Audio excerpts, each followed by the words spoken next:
Hosted by you/mom's funeral. Like the title says, I, 26F, just lost my mom a couple of days ago to ovarian cancer. I'm devastated right now, and my boyfriend John, 31M, of 1.5 years isn't helping me at all. My mom and I weren't on good terms before her death because of my boyfriend. John and my mom never got along because he's a deeply set atheist, and my mom was very religious. Major issues arose once I got pregnant and had my daughter. My mom pressed for me to have my baby baptized into the church, which I wanted to do, but John was dead set against it. He convinced me that baptizing her and indoctrinating her was a bad choice and that we should let her choose when she was old enough. I agreed. My mom didn't take this well at all, and after many angry and hurtful arguments, she cut off contact with me. Not having my mom with me during my pregnancy over my baby's birth took a big emotional toll on me, but John insisted it was for the best, and that he didn't want my mom near my daughter at all, saying that my mom was evil for hurting me. At the time, I was angry, so I agreed. I found out my mom was sick with ovarian cancer a month ago when she called me and wanted to talk. I was horrified, and all the bullcrap kind of just fell away. I tried to make the best of my time with her, brought my daughter to meet her grandma, and tried to build good memories with her. I'm happy to say we reconciled, and my mom and I made our peace with each other before she died. I don't want to trash my boyfriend, but John has been a pain in the effing rear since I found out my mom was sick. He said she deserved it but quickly backed down when he saw how angry that made me. He refused to go with me to visit or help care for my mom. He didn't even really want to listen to me talk about how happy I was to reconnect with her. All he did was remind me that my mom had hurt me and that I shouldn't have any contact with her, insisting she didn't deserve for me to speak to her. I told him that my mom wasn't perfect, but she had raised me by herself and was my rock for many years, and he should respect that. He said nothing, aside from telling me there was no value in talking to her. Now we're planning the funeral. I asked John to go with me, and he refused instantly. He said he hated my mom, that she was a C-word to our family, and that he wasn't going to church ever. He claimed it was rude and insensitive of me to ask. When I said I was taking my daughter, he had the nerve to actually tell me that I was not, under any circumstances, taking her. I have been through an emotional roller coaster this past week. I lost my mom just after we finally made up. My boyfriend has been incredibly unsupportive, and now he's refusing to let me take my child to her grandmother's funeral and refusing to come to support me. My daughter is the one thing that brings me comfort, and I want her with me. Is that so unreasonable? It seems like the more I push, the more he digs his heels in, and I just can't take it anymore. I don't know what to do. His attitude throughout this entire ordeal is breaking my heart on top of my mom's death. Commenter. Your boyfriend is being completely irrational. He has no say in whether you go to the funeral or whether you bring your daughter. He's making your loss about him. Hell, he made your relationship with your mother about him, and your pregnancy and birth were full of stress from the BS drama he started with your mother. Go to the funeral and bring your daughter. You deserve to say goodbye to your mother, no matter how tumultuous your relationship had been. I'm so sorry for your loss. Ops response. I don't know if it's because I'm so upset, but I'm starting to see that too. It's always been about him. He's never accepted my wants and has instead insisted on a compromise that favored him.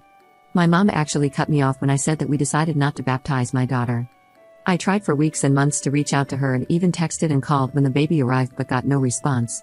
I really wish I had tried harder, like gone to the house and knocked or even tried to run into her and talk to her. I was really hurt by what my mom did, and I let John talk me into thinking that my mom really was this mean, vindictive person for cutting me out of her life. Trust me when I say I regret it with all my heart now. Update 4 days later. Thanks to everyone who sent me condolences about my mom. It's been really hard these past several days, but I've been hanging in there. I tried being reasonable with John about how he wanted to handle things. I even told him, as one poster here suggested, that he didn't have to attend the service and could wait in the lobby with my daughter while the service was ongoing. Then, she could spend time with my family afterward. But he shot that down again. He said he would be able to hear the service, and that was a violation of his beliefs, and asking him to compromise on those beliefs was unconscionable and unfair to our daughter. I told him I had had it. This was the icing on a very large cake. I told John that, as of this week, I wanted our bank accounts separated. He had made us join accounts to ensure we split everything equally to be fair, despite me making more, and that I'd be staying with my brother after the funeral while we figured out what to do, whether that meant a total breakup or counseling. It was up to him. He said counseling was for the weak-minded, that we were staying together despite my empty threats, and that there was no way in hell he was letting me take his money. He became very loud and got in my face during this conversation, so I just let him throw his tantrum until he took my silence as agreement. I took my daughter with me to the viewing with no problems. John and I barely spoke that day, which was fine by me. But things hit the fan the next day. When I got up in the morning to get myself and my daughter ready, I discovered he had the mother-effing gall to park his car directly behind mine, blocking me into the driveway. I had no way to get to the funeral in my own car. John always drives to work, but for reasons I can only imagine were to get back at me, he decided to take the metro and took the baby carriage, bottles, and my pump with him. My brother and I have our differences. In fact, we hadn't talked much since my mom and I were estranged. We started talking again after she got sick, but he'll forever be a saint to me for what he did. I called him crying, and he and my sister-in-law arrived within 20 minutes. My sister-in-law calmed me down and helped me get my daughter ready. They even brought spare bottles, a carrier, and a pump.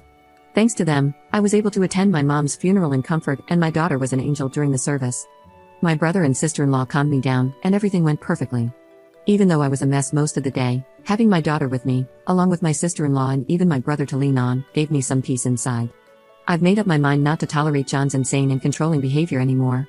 He had a litany of excuses for what he did. He even tried to claim his car had problems, and I don't want to hear any of them. I never wanted to be a single mom. I always wanted to raise my baby within a family. But I've decided that going it alone is so much better than doing it with this man, who thought nothing of trying to kick me while I was down. My brother has arranged for me to talk to a friend of his who specializes in family law this week, and we're taking it from there. I still feel so guilty about what happened with my mom. I miss her so much. I hope that from here on out, I can make her proud of me, despite my mistakes. Up in the comments. For everyone who's worried, he didn't get his hands on my money.